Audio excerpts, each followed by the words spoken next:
Hey, John Mayfield, the real estate tech guy. Thank you so much for joining me. Going to do another live stream over the Missouri real estate examination. We're going to cover some questions. We're probably close to wrapping up all of our live streams for Missouri specific information. I've recorded, I think, the entire rules and regulation, the statutes. I may come back and do some questions from time to time, but that's what I'm going to work on today. And then we're going to start picking up in some of our other states. So again, just want to say thanks for joining me. We're going to come over to the board and we're going to get rolling on some Missouri examination questions. All right. Hope you're having a great day. It is a beautiful fall day out in Missouri, or I should say right here in Missouri. Just an absolutely gorgeous day, and I'm going to see if I can get my little camera to fix that a little bit there. There we go. We'll see if it'll kind of give me right there. Let's see here. Now you give this a little lock in for you there, and I can do that, and it will go in, and it will also go in and go out. So I think we're good to go there. Let me remind you to be sure and subscribe to our YouTube channel. If you haven't done so, we'd love for you to do that. And today, again, we are going to talk specifically about Missouri state exam questions. And so in everyone's dashboard who signs up for Missouri and the other courses as well, when you go into your learning path, it kind of takes you right into the course, whichever state you are in. So you can see the student contract, I have a welcome video, some course requirements, and you get right into the course on chapter 1. Right up here, there is a little arrow. I'm kind of, you're going to see that I just collapsed that. So if I touch the arrow is pointing down now. If I touch that, it collapses. If I collapse the 24-hour course, collapse the review modules, there's real estate math made easy. The study sessions you will see are every study session I've done, including going over all the contracts. These are some brand new study sessions that are in there. But I'm kind of minimizing these. In Missouri and the other states, I have additional questions that you can go through. And so I wanted to kind of pick up here on some Missouri exam questions. I have a friend of mine who's in the course and was needing some help, and we went through many of the questions here. And so we're going to kind of pick up on this section and continue on as the technology begins to think about, John, where did you want to go? So hopefully that will come up here shortly. If not, we will exit and come back out. It is right after school time, so we've got lots of kids off school, right? So that's okay. I just want to show you again, just minimize these little items, and you can always scroll down because there's lots of content down below for you to go and check out. So don't forget, these are Missouri Review, and the review modules are all open. So I'm just going to try to log into this again. We'll hope we have better luck this time. There we go. Now I'm going to resume because I want to go back to where I left off. You can always restart and it will take you back to the beginning, but I want to go to the resume feature and just talk about some of these as we go through the course. And I'm going to just glance and make sure that my audio's working for you. I also want to turn on some light here, just in case I pop back over and want to talk to you here on the camera so that you can see me as well. So kind of picking up, and again, these are questions you could see on either the salesperson or the broker's examination. And this question says the Missouri broker disclosure form must be presented. Now, always read the questions 3 times. Okay, I know some people get tired of me saying that, but I'm here to tell you they have designed these questions to trip you up. They will tell every instructor, and they will tell every real estate commission, and they will tell you, we're not trying to have trick questions. Well, I had a pastor one time who said, you used to love to say that's a bunch of hogwash. Okay, I don't know what hogwash is, but I can tell you this. Maybe they're not trick questions, but they're designed to really see if you're paying attention. And if you're not paying close attention, those questions, the easy ones, will trip you up. They trip me up when I read them and have the opportunity to go through these questions either with the testing agency or just in general when I have an opportunity to take an exam for an instructor exam for some of the other states. So read the questions very, very carefully and read them 3 times. So following the first substantial contact by the licensee, prior to the first showing, prior to writing an offer, or before the first substantial contact by the licensee. Now, following the first substantial, see, I wanted to go with that one. But notice that word following the first substantial contact. Here's what we need to, and let's look at this. And I'm going to just pull up very quickly, if you don't mind. I didn't mean to do that. Let me get rid of that. I just needed to open a new window here. And I want to go to the Missouri Real Estate Commission because I want to show you something here.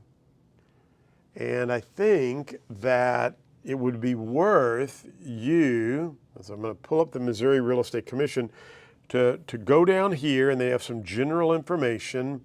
And under general information, they actually have the broker disclosure form right there. It probably would not be a bad idea to go over and download this document and read it, because you'll have some test questions on this form, okay?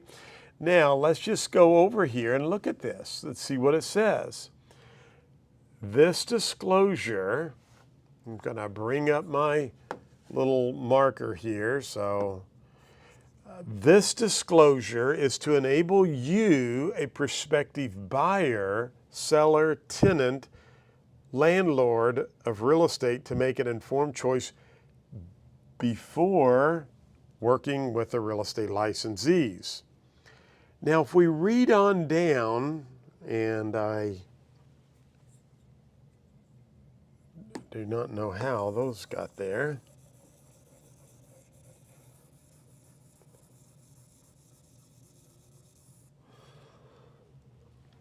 If we read on down with this specific item, it will tell you when this form needs to be presented.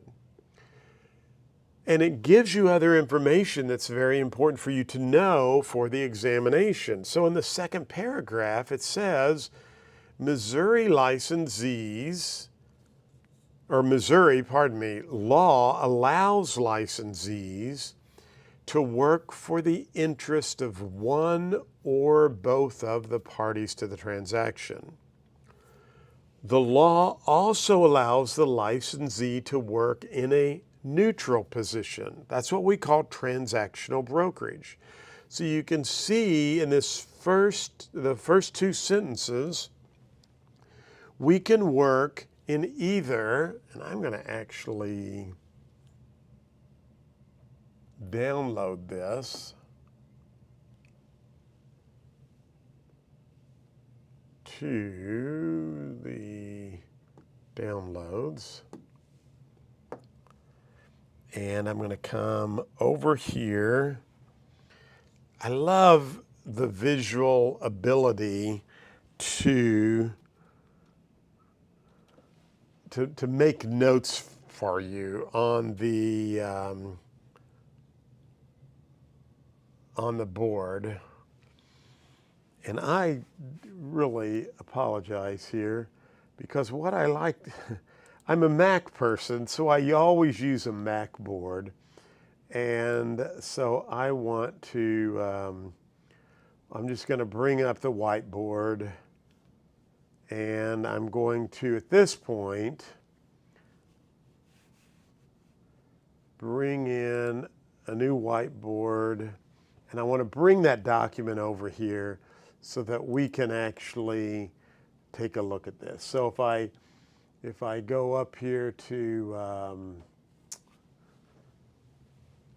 if I go right down here and I say documents and we go to downloads, give you a little technology tour here of the whiteboard. And we'll select both of those and insert both pages into the document. Okay, there we go. Now, what I want you to see, and by the way, this is an exam question for you, so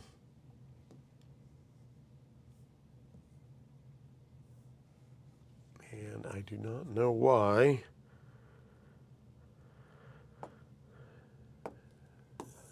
That's on there, but we'll get rid of that. So you have to give this form out at some time during, and this is the question we are trying to answer. We're trying to figure out, when is this form presented, okay? And so we can see, as we've already disclosed here, that this does what? It enables a prospective buyer, seller, tenant, or landlord of real estate to make an informed choice before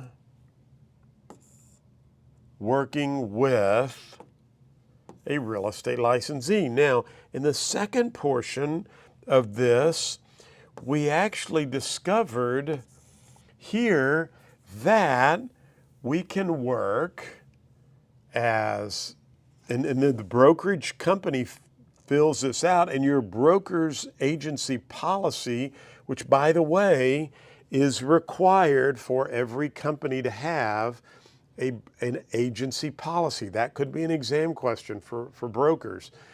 So every brokerage has to have an agency policy. So do you allow your agents to work as seller's limited agent? Believe it or not, there are some companies that they're only a buyer's agency company, and that would probably be the only box they would check. They may also do property management and help tenants, but that could be the only two things they offer. You could be a company and you say, look, we just help place tenants, help them find rental properties, and we charge a fee for that. Hey, that's a business model, right? So what are your choices? In my company, we choose these following choices right here.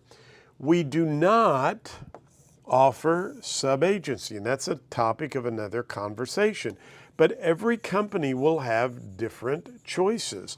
So when we come over here to this part, the first two paragraphs tell us very quickly here, Missouri law allows you to work for the interest of one or both of the parties to the transaction. The law also allows the licensee to work in a neutral position, okay? Now, what we're going to look at here is the document actually provides all of the different choices that are available. You can see here what's a seller's limited liability, what's a buyer or agent's tenant's liability. Here's what sub-agency means. Here's disclosed dual agency. Remember, the law says you can work for both parties. That would be a disclosed dual agency. Or that brokerage firm could have designated agency where we designate Tom as the buyer's agent and we designate Sue as the seller's agent. Well, in the brokerage, we have agents working for both parties. And so again, our agency policy will provide that. Now, back to, and again, read this broker disclosure form, has lots of good, valuable information. So, is it following the first substantial contact by the licensee or before the first substantial contact by the licensee? Now, we could go and we could dig around here on, oops, I was in the right area, on the Real Estate Commission website, and we could go to the rules and the statutes, and we could say, look about, well, what does the law or the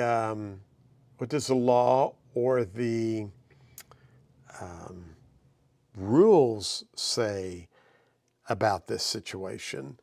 So I'm going to go back here to the commission and I'm going to go over to the rules, and I want to go over to business conduct and practices, and you will see that under subsection 10, the broker disclosure form is discussed.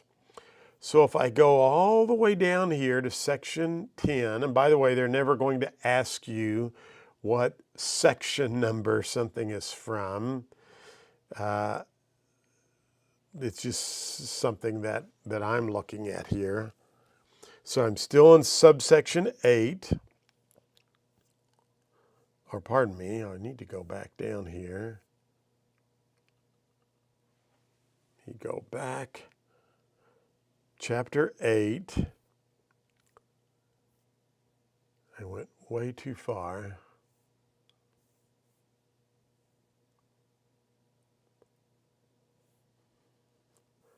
Standard forms. I just want to look this up so we can take a look at it. This is where we were. There's a brokerage disclosure form. Disclosure of referral business. That's not what we wanted. Broker disclosure form. Now, a couple of interesting things here. It says here in a residential, if I could highlight on this screen, I would right now, okay? And I think maybe I can draw on here. In a residential real estate transaction, at the earliest practicable opportunity during or following the first substantial contact by the designated broker or affiliated licensee. So if we come back to this question, is it following, prior to the first showing, prior to writing, before the substantial contract? It actually, if we go back to this, it tells us probably what? Excuse me. I think I had that up and I just lost it. Did I close that? There we go. At the earliest practicable opportunity during or following. Well, let's go with following the first substantial contact. It's been a while since I've done these, so if I get it wrong, don't be mad at me here, but that's the correct answer, okay? Following the first substantial contact. Now, on the exam, you could see during, as they, during or following the first substantial contact.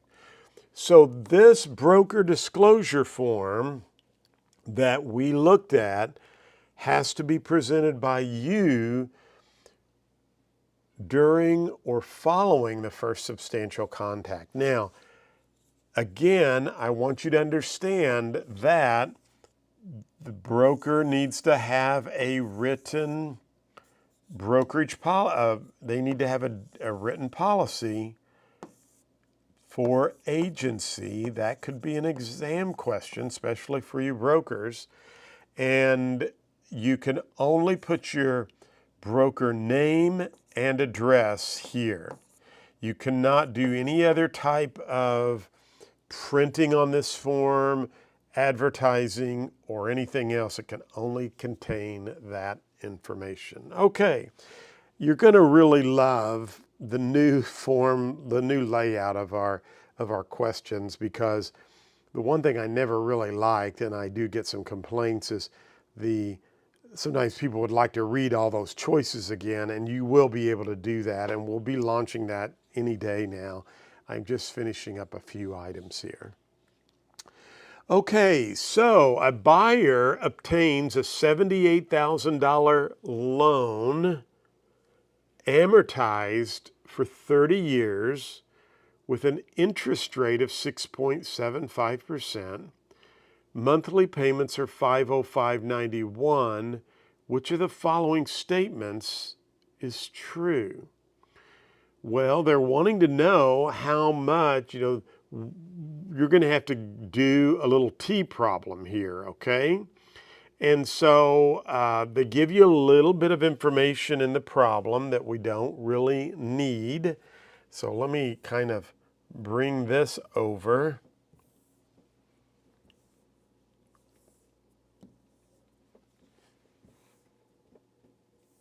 I don't know why my board sometimes.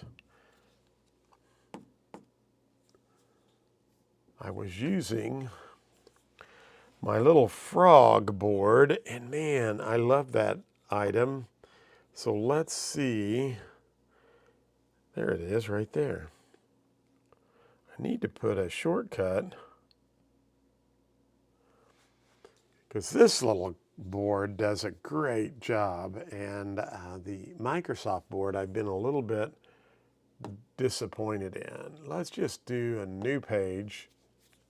Oops. Okay, so we're going to actually work right on this page.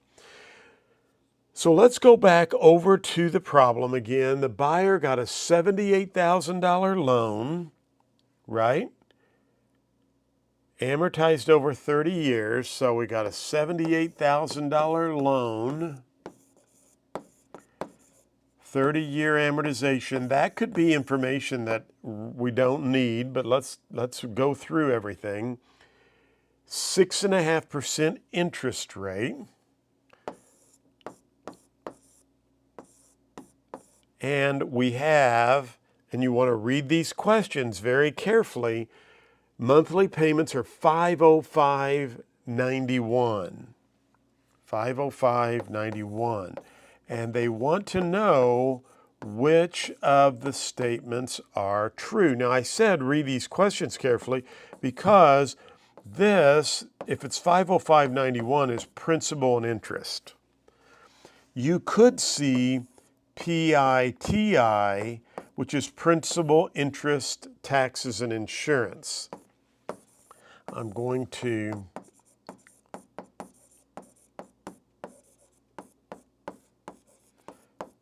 write this out so I don't. And this is principal, interest, taxes, and insurance. The other day I was reading an article on real estate brokerages that are being sold, and I knew what the guy was talking about, but he was throwing all these acronyms in there, and I thought, there's a lot of people that don't understand what you're even talking about in the article. And it would have been better if they had just put a little parentheses after that. So I want you to read the question carefully, because if they give you taxes and insurance, we got to get that out of the equation, okay? However, for this problem, we do not have to worry about that. So if they only give you a payment like they do in this problem, then we are only dealing with principal and interest, okay? So in this case, we're only dealing with principal and interest. All right. So let's do our first T formula, and I'm going to see if I can, I don't know. I'm having trouble with my board. Let me see. I'm going to go to a different pen.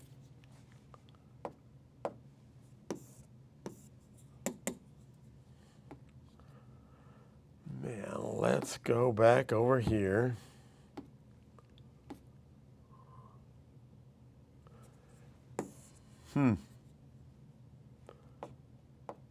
Very frustrating.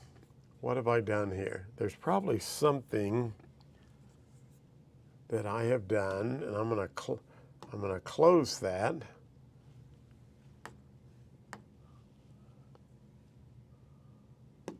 We'll leave that and cancel that. All right. So I'm going to come back over here. I apologize.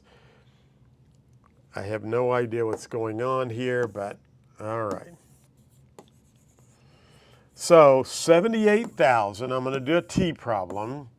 Now, when I work a T problem, I always put my multiplication sign in the lower section, and I make the top part divided. This is part, P-A-R-T.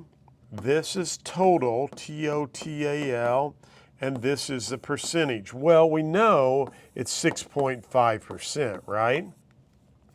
And if you move this decimal over 2 places, then you need to put a 0 out in front of the 6, and you can put 0.065. So we know we have that.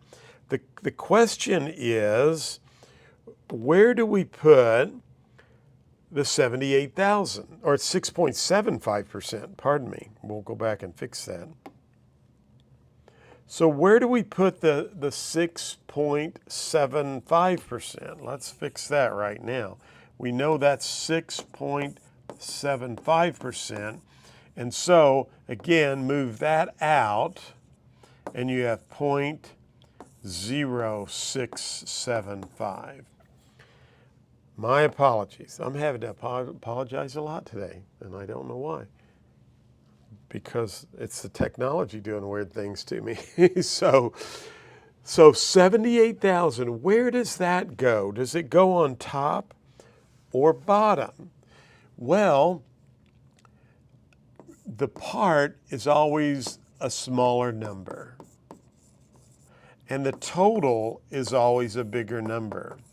Now, what we are solving for here is the annual interest.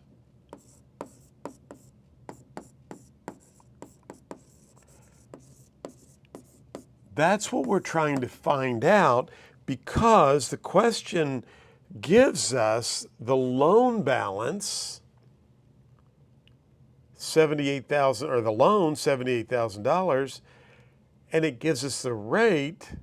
But in order for us to find out what the monthly interest is, because we have the monthly payment, right? For us to be able to find out what the monthly interest is, we're going to have to solve for the annual interest. Well, if it's a smaller number, this is what we're solving for. And so what is the bigger number? It's the loan amount, which is $78,000. And in this example, if we have both bottoms, we do what? We multiply. See that? So 78,000 times 0.0675 gives us, let me do this right with you here, 78,000 times 0.0675 equals, and I'm going to do this in red, it equals 5,000 265, 5,265. That's annual interest. So we have to divide that by 12 to get the monthly interest, which is 438.75. Now, label all this stuff. That's your monthly interest. Okay, 438.75. If we go back over to the problem, they tell us the monthly payments are 505.91. 505.91. Well, I'm going to try to move this over. There we go. Okay. If the monthly payment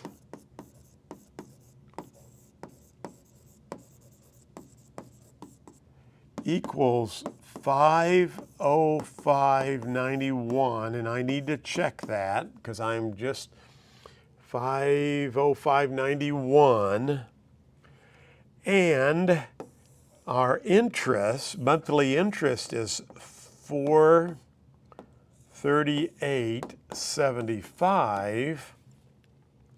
So 505.91 minus 438.75 means that $67.16 went to the principal.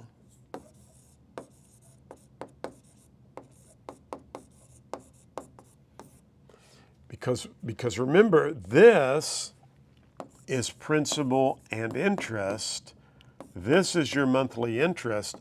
So when you subtract the monthly interest from the principal and interest, you get the monthly principal. And again, that's the monthly principal. Okay, now I'm just going to do a quick double check of my math because I want you to do the same thing.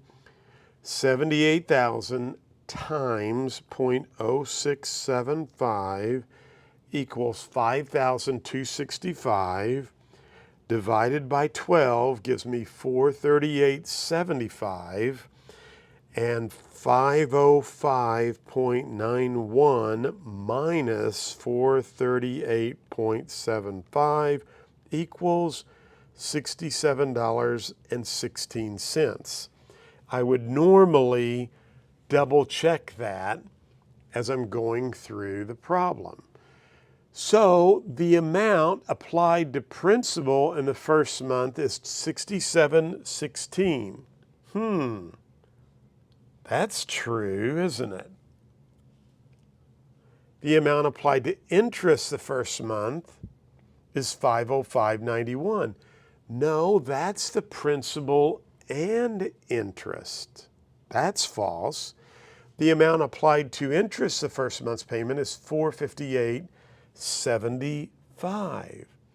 No, interest was $438.75.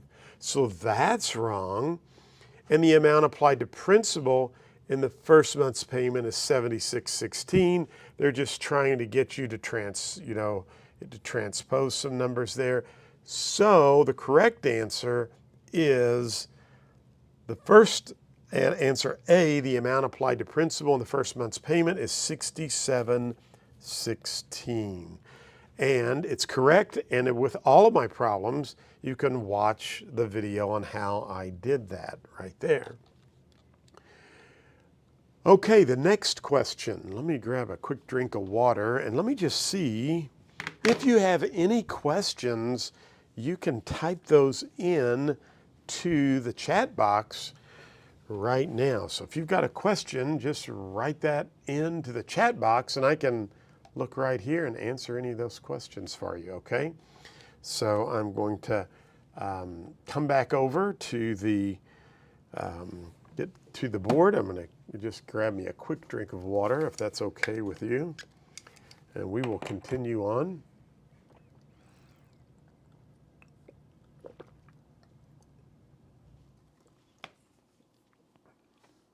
So again, if you have any questions, feel free to type those in and I'll be glad to answer those for you. Hopefully we are broadcasting on all the right streams. I'm going right now just to my Facebook page, and I'm also going to the YouTube channel. So I got a couple of Facebook groups we're going live to right now, and then the YouTube channel. And I probably should check that very quickly. I should be going live at globalrealestateschool.com. If you go to globalrealestateschool.com and you go over and select Global Real Estate TV, I should be there right now, and I'm looking just to see, and lo and behold, there it is right there. So we are on Global Real Estate School's website as well. Hope you're telling people about Global Real Estate School. We'd sure love to have you and your friends at our school. So don't forget globalrealestateschool.com. We've got some great tools there for you. But you want to know more Missouri-specific exam questions, so we're going to do that right now. So the Administrative Hearing Commission has ruled that a property manager is guilty of commingling personal funds with client funds. Remember, commingling is any time you take personal funds and you mix them with, you take client funds, escrow money, trust money, and you mix it with your personal funds. You cannot do that.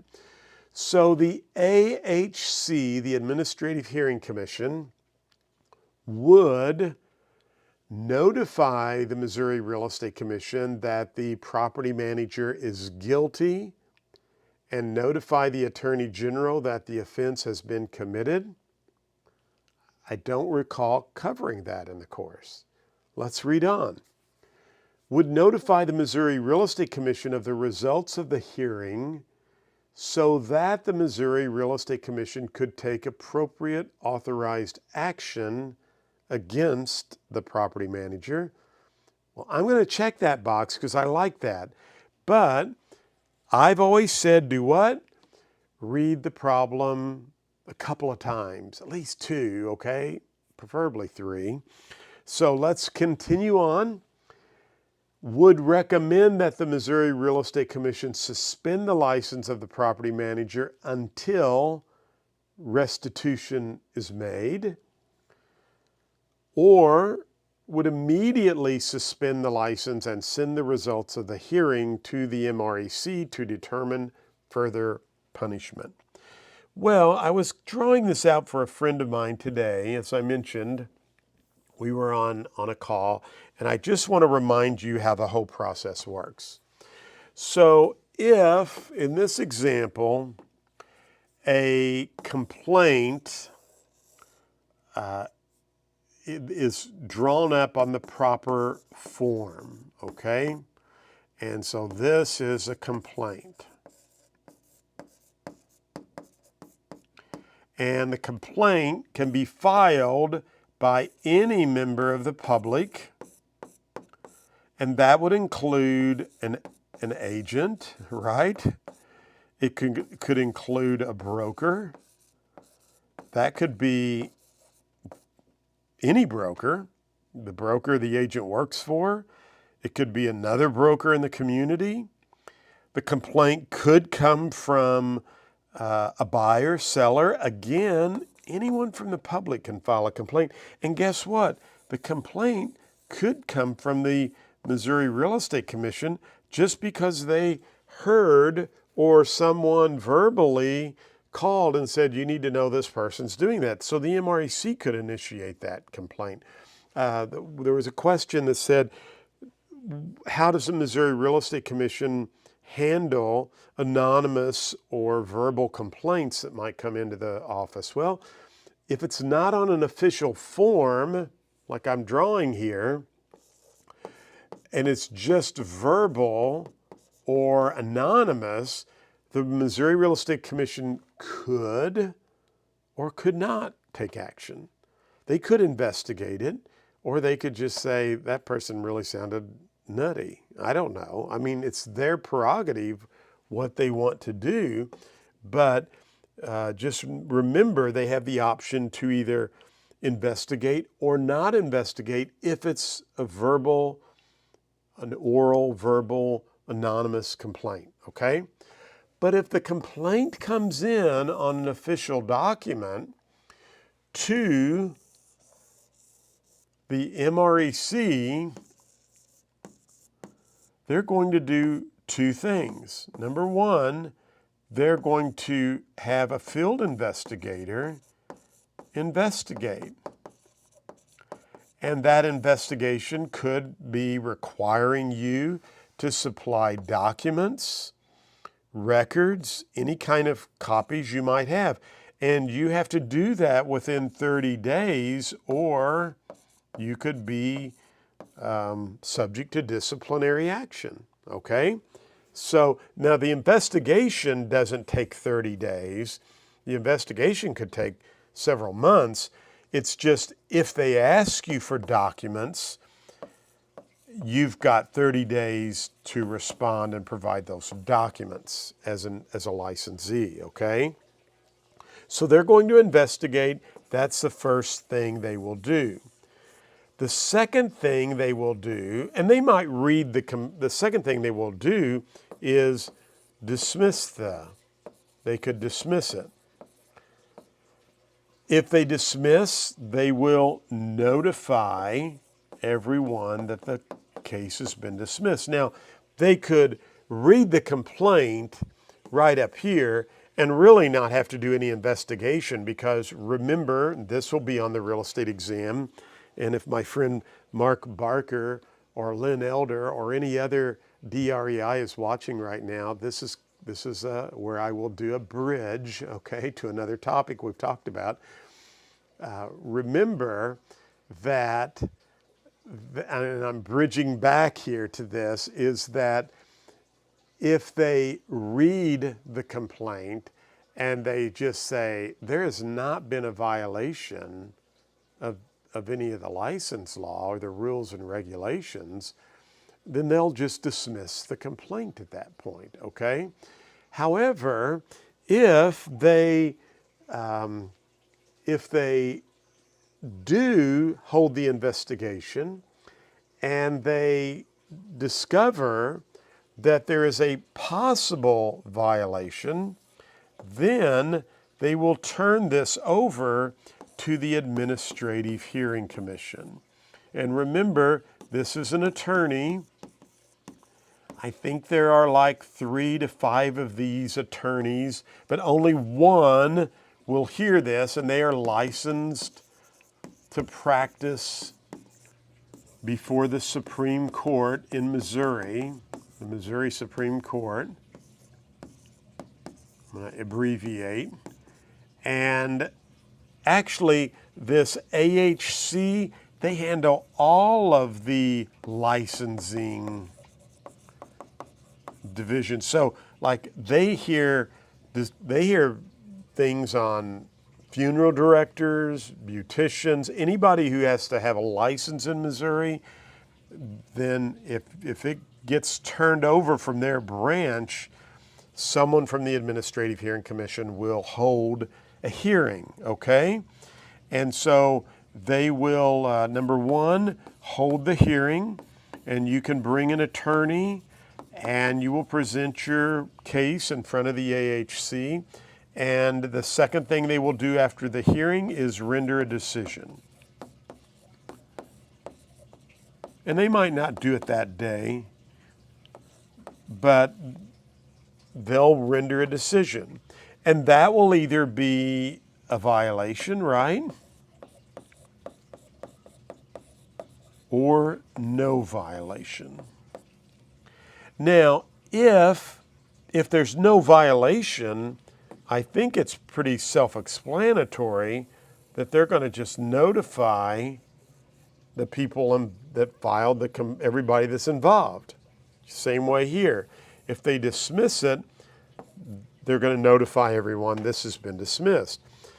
If they turn it over to the AHC, all of these people are going to be involved over here and probably have to show up and give testimony and provide, be there at the hearing.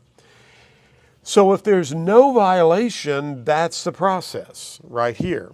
Now, they will also notify the MREC that they held the hearing and there was no violation.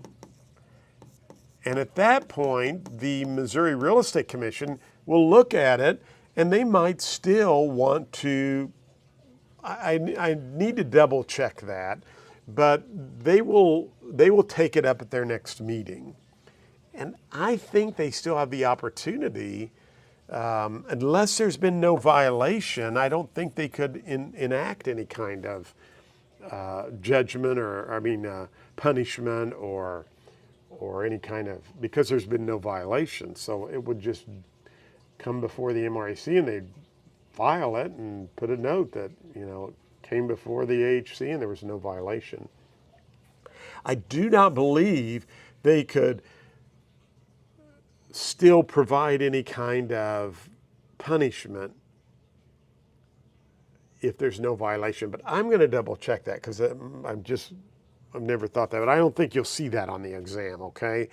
But what I want you to know is, after the hearing, if there's a violation, they make a decision. If there's a violation, they're going to notify the commission that there was a violation, and they will also probably recommend punishment. Okay? Notice I use the words recommend, because the Missouri Real Estate Commission will actually have the final say-so. Okay? So they will meet and say, yes, there was a violation, and they may say, even though the Administrative Hearing Commission just says we want you to go back and take some continuing education, we think that's a pretty big deal, and we're going to put your license on probation for 1 year. Or we're going to suspend your license for 1 year. Or we will revoke your license. We don't care what the AHC says. We think you shouldn't be a licensed agent and we're going to revoke your license, okay? That's kind of the flow of how all of this goes, and I want you to kind of make sure you understand that, so when you see these questions, you would automatically know that the Administrative Hearing Commission would notify the Missouri Real Estate Commission of the results of the hearing so that the MREC could take appropriate authorized action against the property manager. I have to tell you, before I hit the response, I'm always like, I hope I did this right, okay? Now, this is probably more of a national question, but it's always good to go over. Loan originations points are calculated from, well, remember that discount points, origination fees, all of those are always calculated from the loan amount, not the sales price. And they will try to get you to want to calculate a discount point or an origination fee on the sales price. But as we just learned, they're always figured on the loan amount. Make sure you write that down. Discount points, prepaid interest are always calculated on the loan amount. Okay, prepaid interest is shown on a closing statement as, well, if it's prepaid interest, it would be shown as a debit to the buyer a debit to the seller or a debit to the buyer, credit to the seller, debit to the seller, credit to the buyer. Let's talk about this because you need to know how to work this. So I'm going to move my board over. So we get that over here. Remember that on the day of closing, so it's closing day, and there's going to be, I need to make that just a little bit bigger. There we go. So it's closing day. The seller, if they have a mortgage, so if the seller has a mortgage, remember that that mortgage, when you pay your principal and interest payment, so if that's on the 1st and you make your payment on that day, you're paying principal and interest. Now, if the closing was on the 15th, right here, the seller is going to have interest that has accrued. And they will need to pay that interest from the 1st to the 15th. This is the seller. So in this case, that interest would be a debit or a charge to the seller. All right. Now, in this, we're closing on the 15th. And remember, interest is always paid in arrears. Okay? So we're closing on the 15th. The buyer's first payment would normally be on the 1st, correct?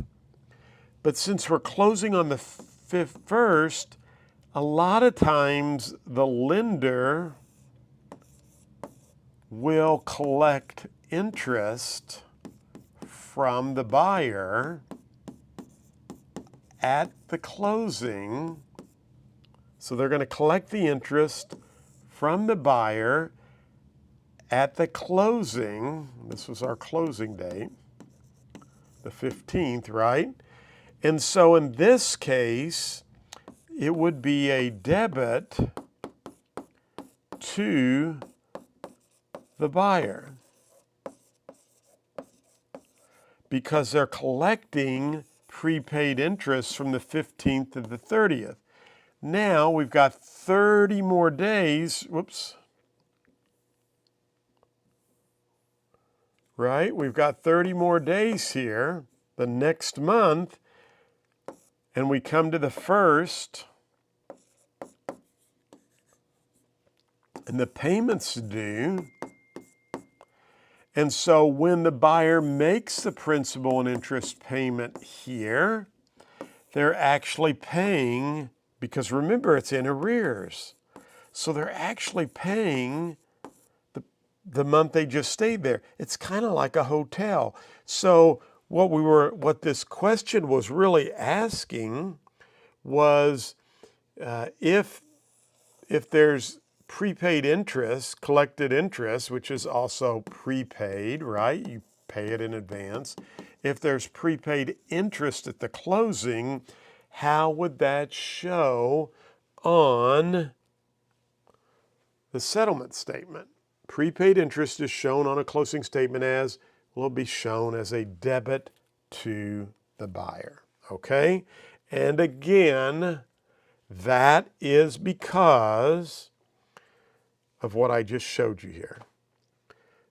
The seller made their payment on the 1st of the month. We're closing on the 15th, so it would not be a debit, wouldn't be to the seller because the seller's not paying prepaid interest.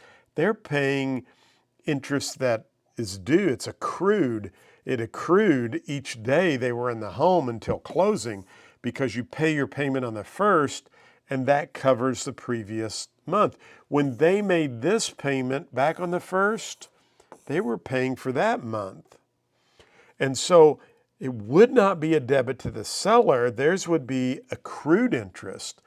But the lender wants to charge interest from the 15th to the 1st. And that's called prepaid interest, because they're prepaying that interest for the remainder of the month. They're collecting that from the buyers, so it would be a debit to the buyer. Sometimes I don't mean to go so slowly. It's just that I want to make certain everyone understands. And I want you to be sure and realize that you got to take your time. There's no, what's the word I'm looking for? There's no points for finishing early. None of that matters, okay? What matters is we stay really consistent and close with making sure that we're reading the questions carefully. And I was going to do that over here while I was there, but you can see, you can subscribe to my YouTube channel. I could go back over there and do that, but I won't. So don't forget, let's just do that for fun, okay? It's live TV on YouTube, and my little camera was not, let's see if I come on here, and now I'm going to say, don't forget to subscribe to our YouTube channel. And also, ring that bell down below, okay? It's somewhere down there. And that'll let you know each and every time I go live on YouTube. I've got some really cool graphics here. So do I look the same as a graphic that, let's see. I think if I look that way, I'm looking at the graphic, but I don't know if that was right or not. I'm just having fun right now. But don't forget, I have this great program called the Ultimate Real Estate Exam Prep. It has digital flashcards, it has practice questions, and so much more. Hey, I want you to know, I'm getting ready to update some stuff on my Shopify website. First of all, thank you. We really have had a great month. We had a great month last month, a wonderful July. A lot of people recommending Global Real Estate School, and I appreciate that so much. I hear from a lot of students who say, I couldn't pass the test, but I found you on YouTube, and you helped me, John Mayfield. Whoops, that's what I want to do right there. You helped me, John Mayfield, pass the real estate exam, your YouTube channel. And many of them came over and purchased my Ultimate Real Estate Exam Prep. So check that out.